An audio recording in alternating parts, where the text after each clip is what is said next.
Hey guys, it's Brittany. Hope you're having a great day.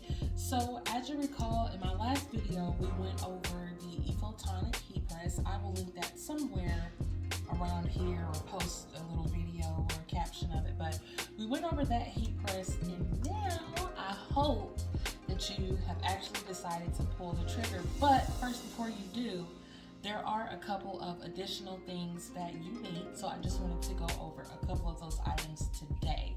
What I'll do is just show you kind of like a heat press starter pack, and then I will link everything from Amazon below, and you should be all set as far as your heat press is concerned.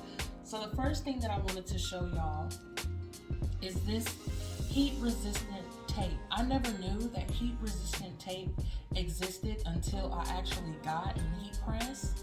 And what's crazy is my heat press is set on about 404 to 405 degrees at any given time, and nothing happens to this tape when it's up under the heat press. So it serves its purpose just like regular tape would, but it's heat resistant, so it's not gonna melt. You'll wanna have this if you need to tape down a design to a garment, or really just to hold anything in place. It literally does the same exact thing that regular tape does, except it is just heat resistant.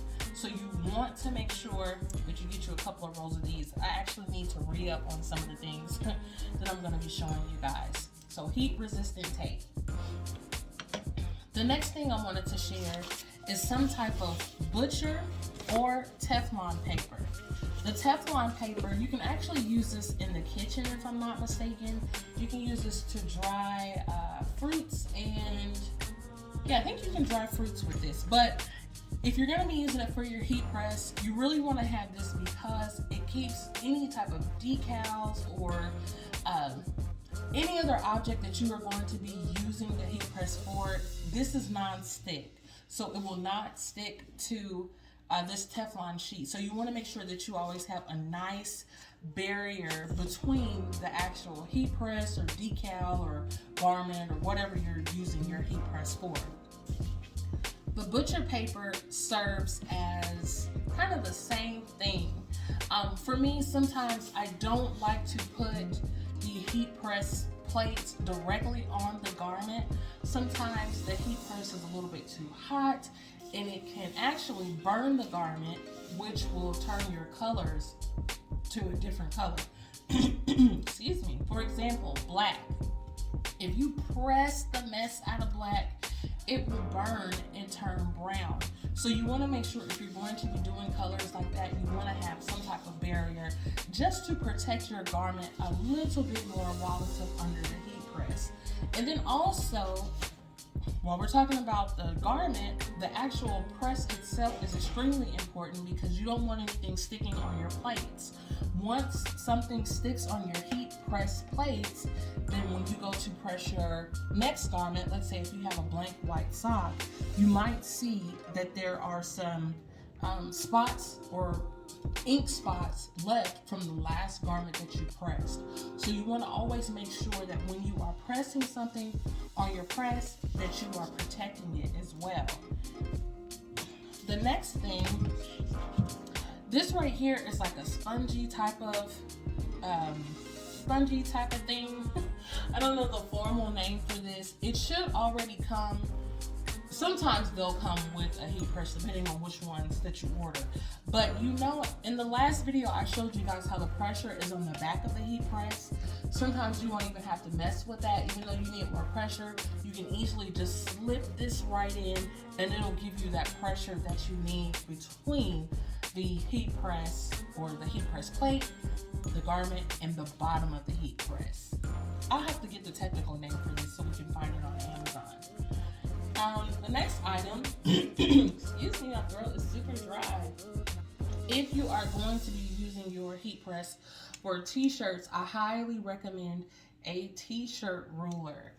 If you already have a regular ruler, it might work, but when you are doing certain jobs, you want to make sure that you have the exact tools for the specific job. So this t-shirt ruler will help you be able to line up your decals correctly or whatever, or images or whatever on on your t-shirt. This is not a must-have, but I thought it was something that if you're going to move into t-shirts, you'll eventually want to grab you one of these. And the most important thing, again, if you're going to be going the t-shirt route, is you want to make sure that you have your actual t-shirt pillows. So how you use these, I'll actually show you just a second.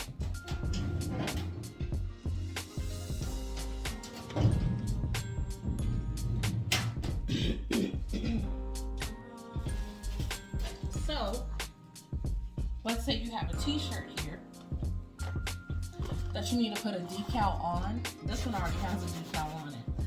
But what you use these for is it's another barrier to protect the heat press, the garment, and the heat press, the garment, and what you want to do is slide the little pillow onto the shirt, just like so.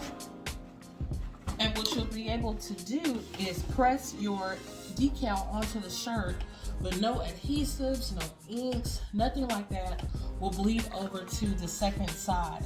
I also highly recommend something similar to this if you're going to be bleaching t-shirts. You know how sometimes when you're spraying the bleach too much, it just forms a gigantic puddle, and then if you turn on the other side, the puddle is also there. I highly recommend getting one of these t-shirt pillows if you are going to be going that route. But again, totally not a must-have. A lot of things you can buy on Amazon, but a lot of things you might already have at home. You just have to create it. So that is pretty much it, you guys. I just wanted to try to show like a little starter pack that you would need in order to get your heat press up and running. But honestly, all you should really have to do is purchase your heat press, plug it in, and you should be good to go. But out of all of these items, I will say definitely the two most important things are going to be your heat resistant tape. One, because it's cool. Like, I've never seen this before. But yeah, get you some heat resistant tape, and then also get you butcher paper or Teflon to help protect your press, because you don't want anything that you've pressed to be stuck onto the plates of the heat press, because once it's on there, and it's not going to come off. And with that being said, you guys have a wonderful rest of your week or weekend, and I will see you in the next one. Bye.